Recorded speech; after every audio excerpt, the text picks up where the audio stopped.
వచ్చిన సిలబస్ ఏందో చెప్పు. ఏం లేదు భయ్యా, 3 రోజుల నుంచి నిద్ర లేదు. వచ్చి కాళ్ళు వస్తామంటావా ఏం? కళాకారుడు ఎంత సున్నితంగా ఉంటాడో ఒక కళాకారుడిగా నేను మీకు చెప్పాల్సిన అవసరం లేదు. ఒక రౌడీ విధవా ఒక 3rd క్లాస్ ఫెలో నా స్టూడియోకి వచ్చి నా దగ్గర పనిచేసే స్టాఫ్ ముందు నన్ను హట్ చేశాడు. హట్ చేయడం ఏంటండి? కొళ్ళబొడితేను అంతే కదండి. అలా చూస్తారేంటండి? డాక్టర్ల దగ్గర దాదాల దగ్గర ఏది దాచకూడదు, ఉన్నది ఉన్నట్టు చెప్పేయాలి. నువ్వు చెప్పేయటం అయిపోయిందా? మిగిలింది నేను చెప్పుకోనా? అది కూడా నువ్వే చెప్తావా? చెప్పండి సార్. అది భయ్యా, అది భయ్యా జరిగింది. దానికి నేనేం చేయాలి? మీ పవర్ చూపించాలి.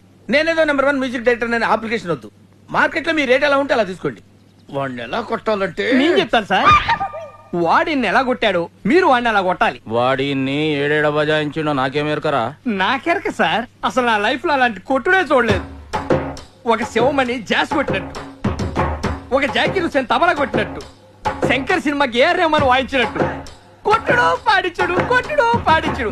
అసలు ఒక మాటలో చెప్పాలంటే, ఇన్ని మాటలు చెప్పి ఇంకొక మాట ఏంట్రా? అంటే నాటుకో చెప్పాలంటే కుక్కడు కొట్టాడు సార్.